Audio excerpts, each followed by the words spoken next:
klaseng gobyerno po ang gusto natin tindigan. At ganyang klaseng gobyerno ang meron na po dito sa lungsod ng Pasig. Tama rin po na kahit saan po sa mundo tayo tumingin, wala pong perpektong gobyerno, pero dito sa lungsod ng Pasig, nasa mabuting gobyerno na po tayo. Siyempre, simulan po natin yan sa number 1 sa balota na Congressman Roman Romulo. Ang number 4 sa balota na Mayor Vico Soto. Ang number 3 na Vice Mayor sa balota, Vice Mayor Toto Jaworski. Pag pinagsama-sama po natin, ano pong numbers yun? Ano pong ibig sabihin? At yan po sa 143 na yan, meron din po isang konsihal na number 1 and 4, number 14 po ang pinagsamang pagmamahal at pag-asa po sa konseho Barangay Rosario. Councilor Maru Martires po, God bless po sa inyo, mabuhay po kayong lahat, straight keeping ng Pasig po tayo. Muling iboto ang number 14 sa balota, Councilor Maru Martires. At sinasabi ko na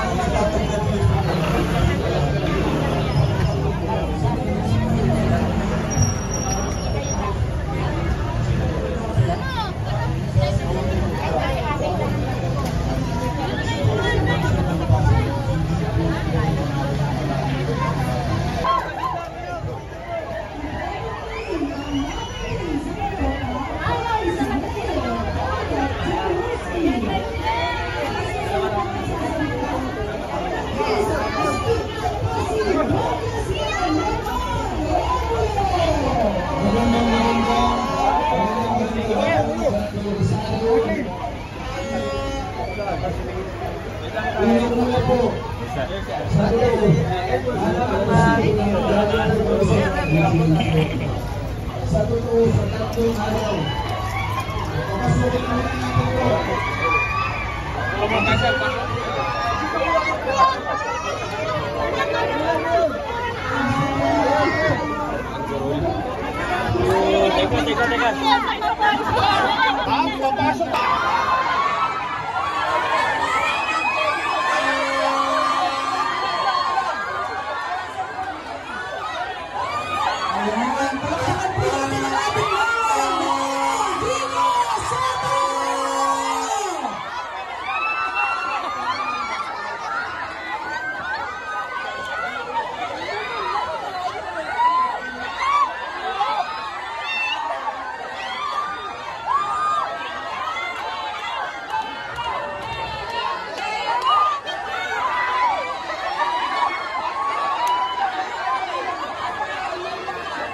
Ayan po natin makaupo ang ating mayor para magpatuloy po ang ating caucus. At pagkatapos po ng ating caucus, makakapagpa-picture po tayong lahat sa kanya.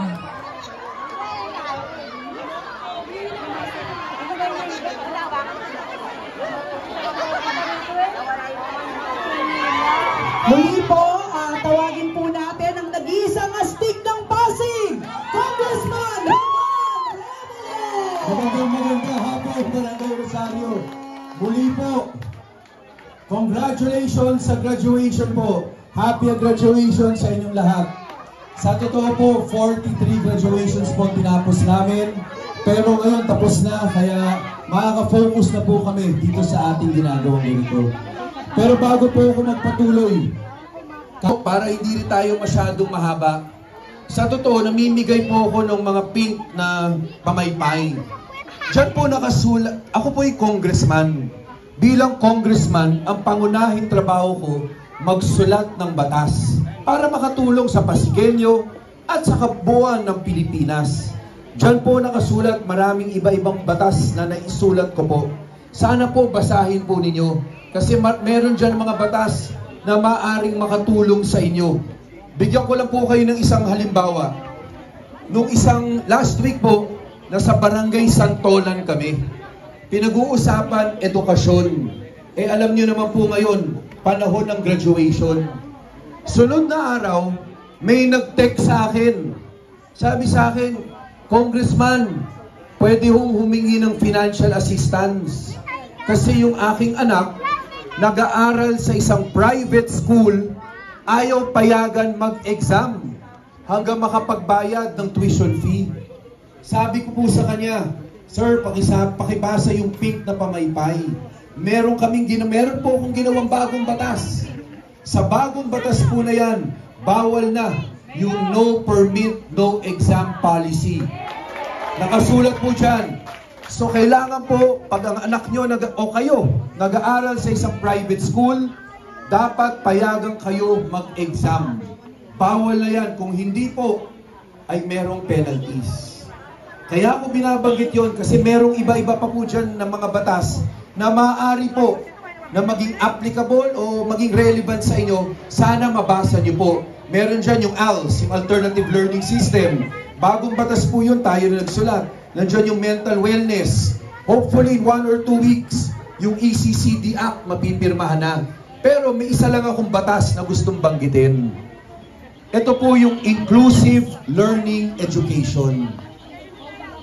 Ang Inclusive Learning Education, ito po yung tungkol sa mga SPED schools natin, yung mga batang may disability. Dito po sa lungsod natin, napansin ko, maraming magulang, merong anak na may disability. Sa totoo, ang pinakakinakabahan sila, paano mangyayari sa aking anak kung wala na ako? Kahit may kapatid po yun, magkakasariling pamilya po yun. Kaya ang ginawa po natin, una, gumawa na tayo ng batas kung saan yung mga SPED na nakikita po ninyo dyan, hindi na po DepEd lang ang mamamahala dyan. Dapat kasama po dyan ang Department of Health. Kasi kailangan mo po ng doktor. Example po, kung may autism yung bata, kahit anong mangyari, kahit kano kagaling yung isang guro, hindi po niya expertise yun. Kailangan mo ng developmental pediatrician. Paano po? Kunyari, hirap magsalita yung isang bata. Ang kailangan mo, speech therapist. At yun po mga dalubhasa yun. Kaya sa bagong batas po, ginawa natin, nandun ang Department of Health para siya yung maglalagay ng mga doktor sa SPED ILRCs natin. Pero may bonus po akong nilagay. Sinama ko na po dito yung DSWD. Kasi paano po kung yung disability pang matagalan? Paano po kung long term? Ang gusto natin, kahit wala na yung nanay at tatay, ang gobyerno ang dyan para makapagbigay ng financial assistance doon sa batang may disability. Yun po yung gusto kong banggitin, pero eto na siguro, meron kasi akong isa pa na sa totoo, sa akin pasado na on third and final reading. Pero, hindi pa pasado sa Senado.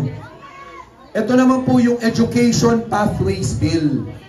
Dito po, gusto ko po na masigurado na maamyendahan na po natin yung pahirap na K-12 law. Ang totoo, ano ba ang number 1 na concern ngayon? Base po sa lahat ng survey ngayon, ang tinitingnan po ng pamilyang Pilipino, trabaho. Ang hinahanap, number 1 po sa lahat ng survey ngayon, na concern ng bawat Pilipino, trabaho. Ang problema po sa K-12, noong 2012, 2013, nung unang sinabi sa atin yan, ang pinangako nila sa atin, hindi ba, pagtapos ng grade 12, may kalidad na trabaho? Pero ngayon, 2025 na, alam natin hindi totoo yun.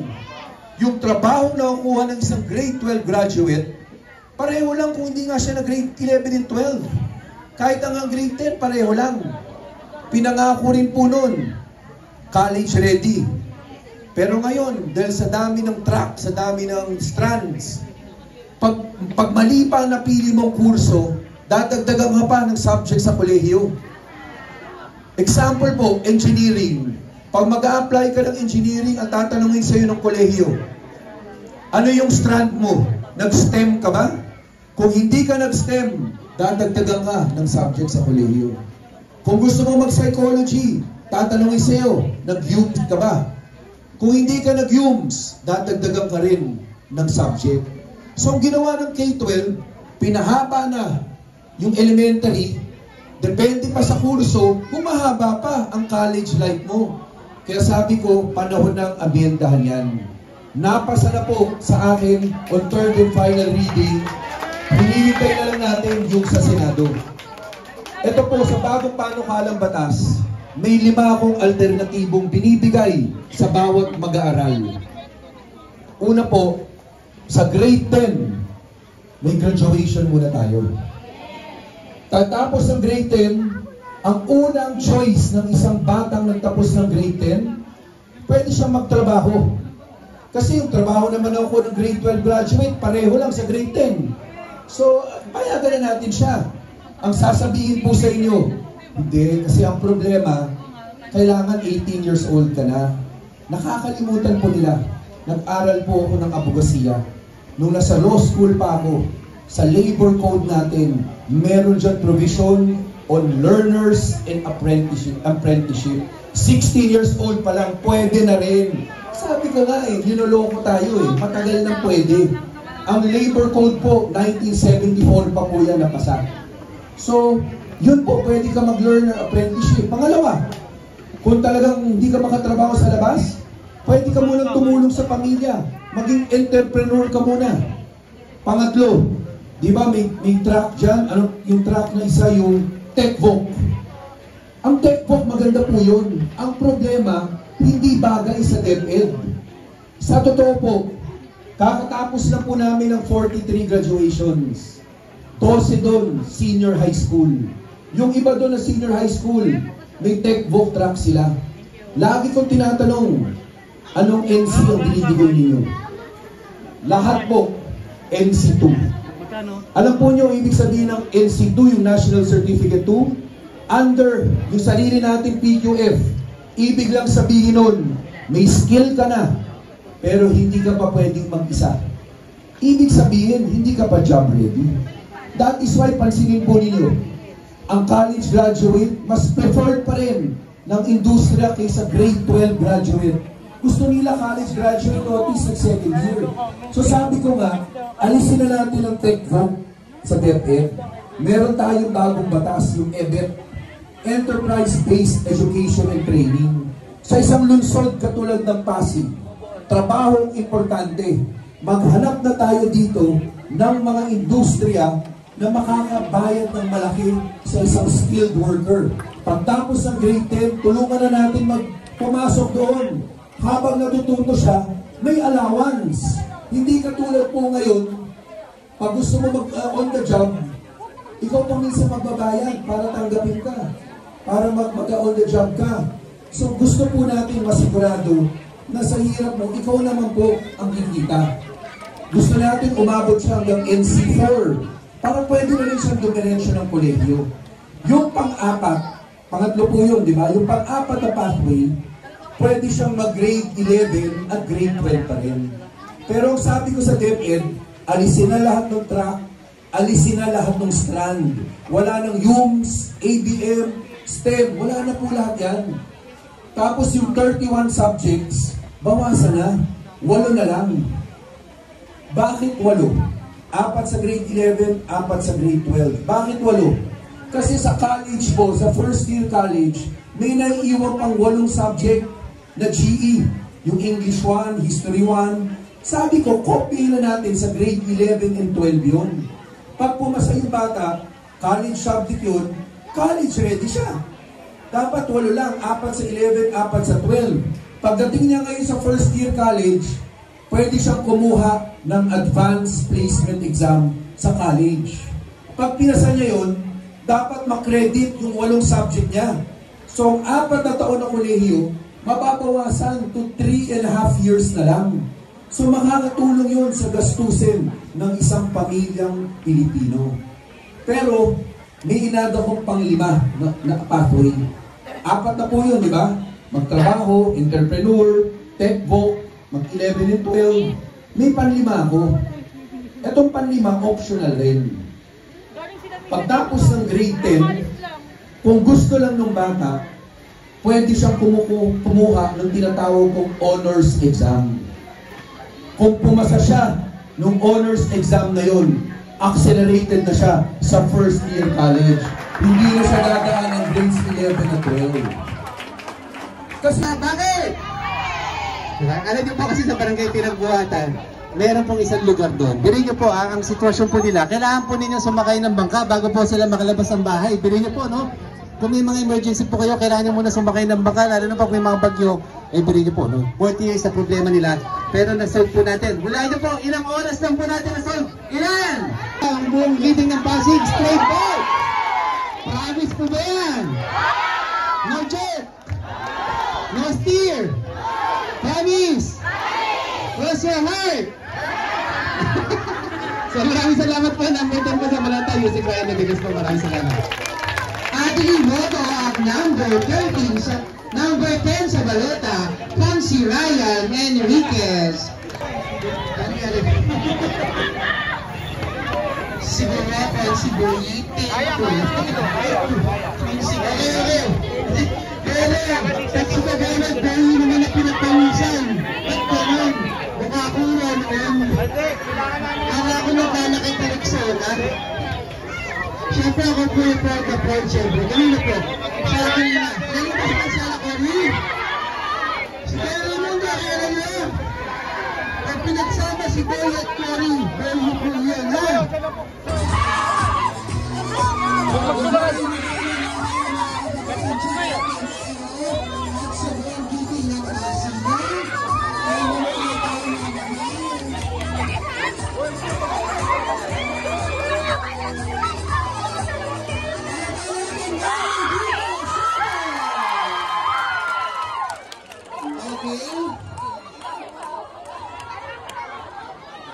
Kaya muna tayo mga kamay. Mamaya po makakapag-picture kayo kay Mayor at sa buong giting ng Pasig. Okay, itutuloy ng Pasig, wala ho kami misinformation. At sa giting ng Pasig, wala ho kaming disinformation. Ito ho dumarating na eleksyon, nagkakalat ho yan at palala pa ho yan ang palala. Marami ho sa atin na nasa Facebook. Tama po ba? Sino mga nasa Facebook? Lahat naman. Ayan. Sa Facebook, mag-ingat po tayo dahil darating ang panahon, lalong-lalo na palapit ng palapit ang eleksyon. Babatiin ko muna yung mga kagawad na tumulong sa atin. Ayan si Kagawad Tunying, Kagawad Grace, Kagawad Annalyn, sino pa? Si Kagawad Ryan at siyempre si Doc JJ Bernal, no? Palakpakan natin silang lahat. At yung Sina. Kilala niyo pa ako? Ano pangalan ko? Anong Warren Insinso? Insinso, yan yung umuusok, yung ginagano na pantaboy ng demonyo. Ano wala pangalan ko? Ito sino naman? Warren ako. Dalawa lang po ang aking programa, ha? Dalawa lang po ang aking programa, edukasyon at senior citizen. No? Mahalaga po ba edukasyon? Yes, mahalaga. No? Dito sa lungsod ng Pasig, sa public, libre lahat. Tama hindi? Magmula school uniform, PE uniform, ano pa? Sapatos. Mamaya na yan, ano ba? Ha? Medyas, ano ba? School uniform, PE uniform. Oy, may nakalimutan kayo, yung sinabi ni ate, yung 1.5. Sino nag-isip nun? Mayor Bico, kaya palakpakan natin si Mayor Bico. Mahalaga ba ang edukasyon? Mahalaga sapagkat pagka ang anak mo ay nakapagtapos, sabihin sa'yo, nanay, 5,000, pangbayad mo ng kuryente tubig. Pwede hindi? Pwede. Nanay, 1,000, pakulayan mo yung buhok mo para magmukha kang bata. Pwede hindi? Pwede, no? Pero pagka hindi nakapagtapos, ano mangyayari? Nga. Nanay, ito, apo mo, bantayan mo muna. Ha? Yan ang kasunod. Tapos may karugtong pa yan. Ipili mo na rin ng gatas at diaper. Ay, alam ko yan. Ha? Pagkat ako'y may apo na rin. So, mahalaga po na makapagtapos, ha? Pangalawa, senior citizen. Sino senior dito? Taas ang kamay. Uy, marami. Marami, no? Ako din po, senior na. No? Alam niyo, kunting-kunto lang, ha? Ako din po, may sakit. Diabetic po ako. Kaya buwan-buwan ang binibili kong gamot nasa 5,000. Kaya naaawa ako sa mga senior pagka ini-interview ko. Sabi ko, nanay, paano ka nagsusurvive? Eh, wala ka palang trabaho. Alam mo, sagot ni nanay, minsan pagka inaabutan ako ng anak ko, bibili akong gamot. At minsan pakiramdam ko malakas ako, di na muna ako umiinom ng gamot. Ibinibili ko na lang ng pagkain para sa pamilya. Kaya nakakaawa, no? Kaya dito sa distrito, ha? Ako po yung naglilingkod sa ating mga senior citizen. Kaya palakpakan tayo. Ha? Okay, mahalaga po sa akin ang senior citizen. Pangatlo, pamaskong handog. Lahat ba nakatanggap? Okay, sa likod, mahina. Lahat ba nakatanggap? Sabay-sabay, lahat nakatanggap? Sino na naman nag-isip niyan? Mayor Vico. Kaya palakpakan natin si Mayor Vico. Alam niyo, noong araw, ha? Noong araw, noong mga nakarang administrasyon, pili lang yung binibigyan. Tama yun eh? Ay, pag malapit na Pasko, bit-bit nyo na yung bayong dadaan sa inyo. Ano sinasabi nyo? Naglalaway kayo. Ano sabi nyo? Sana, oh! No? Oh. Pero nung naupo si Mayor Vico, anong ginawa? Lahat binigyan. Tama hindi? Mahirap man o mayaman, kakampi man o hindi, binibigyan. Tama hindi? Kaya palakpakan natin si Mayor Vico. Kaya no wonder why, naging most outstanding, ha? Anti-corrupt champion. Oh, sino nagsabi? Hindi si Warren. US State Department ang nagsabi. Kaya palakpakan tayo. Napaka-galing, napaka-proud tayo na mayroon tayong ganitong mayor. Ako mapasama lang sa getting, napaka-proud ko po, no? Na ang isang mayor natin ay napakagaling, kilala sa buong mundo at sa buong Pilipinas. Tama hindi? Kaya sino mayor natin? Okay. Yung vice mayor natin, bukod sa pogi, bukod sa gwapo, pogi pa. Ang gulo. Intelihente pa, napaka-intelihente, no? Napakatalino, no? Lahat ng pinasang batas, nakikinabang na ngayon ang mamamayan ng lungsod ng Pasig. Kaya palakpakan tayo. Ang pangatlo kong babanggitin, yung aking congressman, no? Sino congressman natin? Okay, ba't tayo na sa likod? Sino congressman natin? Tumutulong, hindi. Oh, mahina, tumutulong, hindi. Tumutulong, kasi kung hindi, uwi na tayo. Tumutulong talaga. Alam niyo ha, konting kwento. Noong pandemic, ha, ang daming nagutom. Maraming nawalan ng trabaho, maraming establishment ang nagsara. Nag-isip si Kong, ibaba ang ayuda para ang mga mamamayan ng lungsod ng Pasig makinabang at para hindi magutom. Tama hindi? Pangalawa, no? Tupad. Ibinaba yung tupad para magkaroon ng trabaho ang mga tao, no? Kahit temporary lang, no? Kunting walis-walis lang, picture-picture, pira na. Tama hindi? Ay, kaya gusto niyo yung tupad eh. Ay, sino mga nagtupad nito? Ay, nakuha yan, no? Pangatlo, pag na-hospital, wag naman sana, no? Pag na-admit sa hospital, kahit 100,000 pa, tinutulungan ni Congressman Roman Romulo. Tama hindi? Ay, magtayo rito yung hindi tinutulungan. Kaya lahat na tinutulungan. Totoo yan, no? Kaya palakpakan natin si Roman. At ang panghuli, no? Sa mga patay, tumutulong hindi? Ay, ba't mahina? Tumutulong hindi? Tumutulong. Minsan nga, wala pa yung patay, nauna pa si Kong dumarating. At hindi lang yun, ha? Tingnan ninyo yung pink na binigay ninyo, yung pamaypay. Ang dami niyang ipinasang batas, no? Kaya sa 6 na termino, hindi matalo-talo sapagkat nagtatrabaho. Tama hindi? Ay, para nga walang kalaban yan kahit hindi pa mangampanya. Tama hindi? Kaya sino mayor natin? Ah, ba't mayor na? Sino mayor? Vice mayor? Congressman? Tapos na? Tapos na? Oy, tapos na? Paano naman si ako?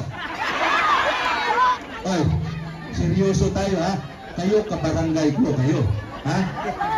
Sana naman. Sino nakatikim na sa sino? Oy, klaruhin natin ha? Nung nakaraan kami ni Ryan, natalo kami. Ha? Umiyak kami ng umiyak. Alam niyo yung tulay ng pag-asa na sinasabi niya sa pinagbuhatan, ginawa niya. Muntik siyang tumalon. Inawat ko lang, sabi ko, Ryan, tahan na, tahan na. Kasi sa 2025, kukunin tayo ng team meeting ni Mayor Vico. Mananalo na tayo. Tama yun eh. At saka bibit-bitin tayo ng Rosario. Tama yun eh. Ay, matagal na sila rito. Wala namang nangyayari. Subukan nyo naman kami. Maraming salamat. Vote straight. Pwede? Walang liko-liko. Wala ha? Number 13 sa balita. Warren Inocencia. Magandang gabi po, mga kabarangay ko. Mo yung mukha ng mga nakaupo, pero yung kultura ng pag-gobyerno, ganun pa rin pala. Hindi po tayo sa Pasig, siniguro natin na malalim at pangmatagalan yung pagbabago. Ibig sabihin ng pangmatagalan,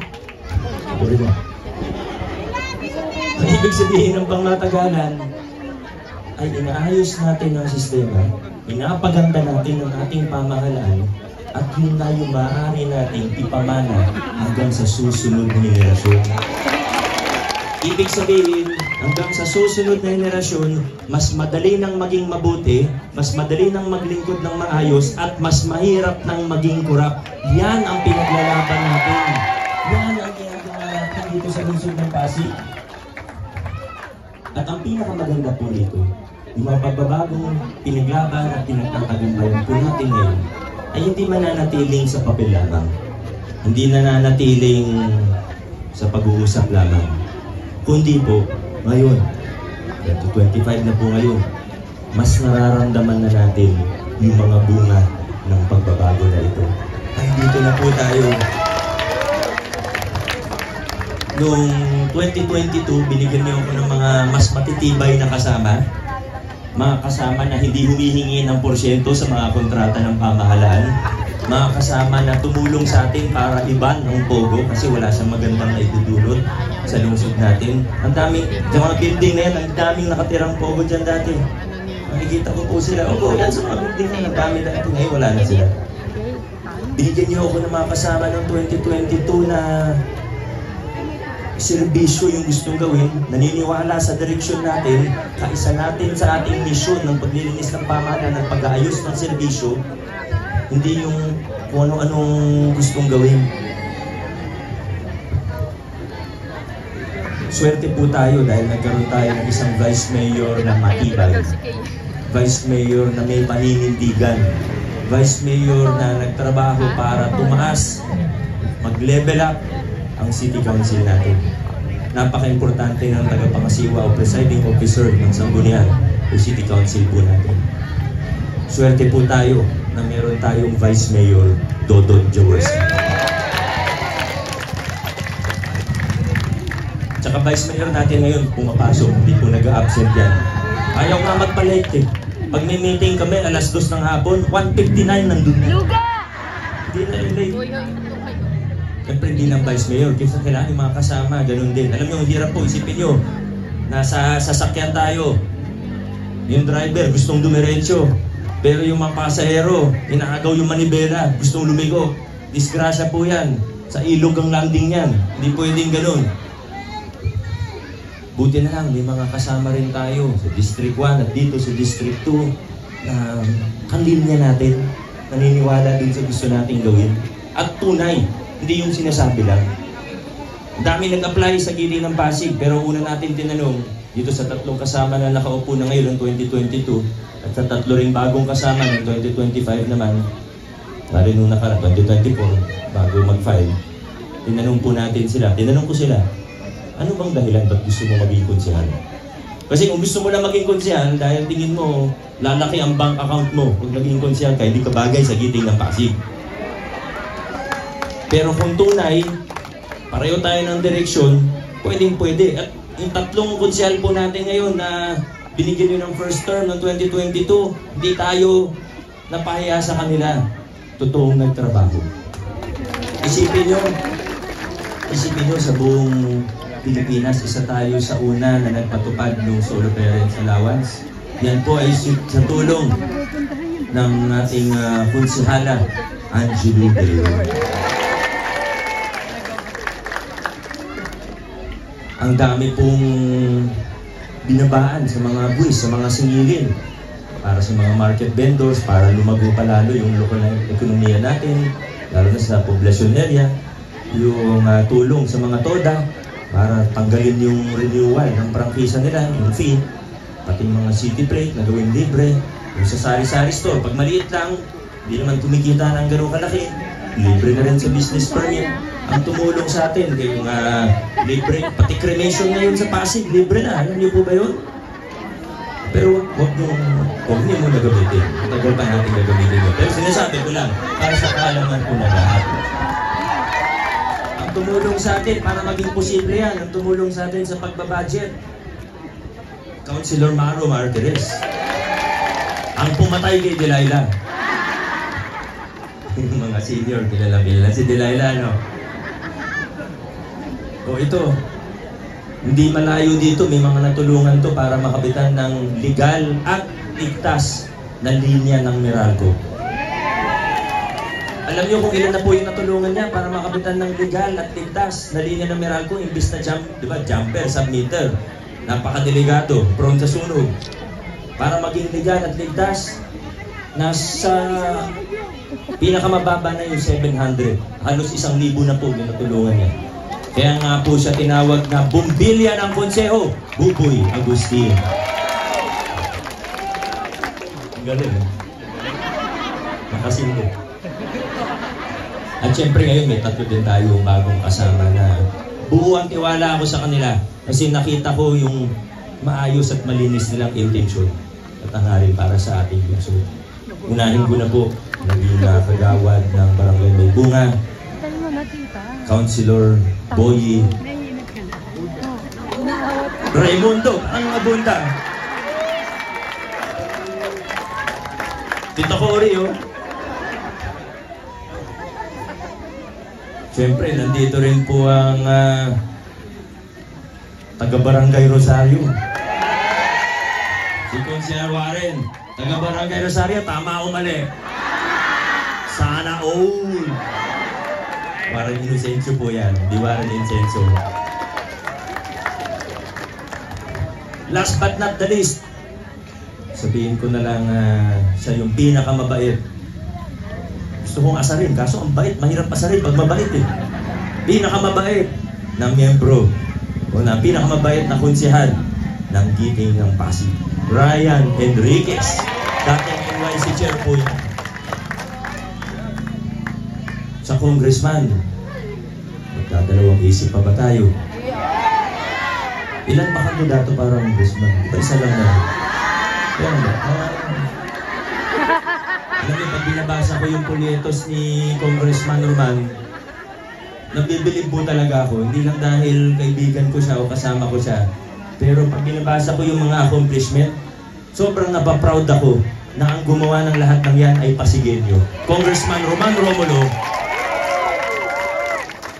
Mula 2019, marami na tayong nagawa. Pero sabi ko nga sa inyo, 2019, medyo nahirapan tayo. May mga nananabutahe, may mga kung ano-ano gustong gawin. Gustong lumiko habang tayo gusto natin dumiretso.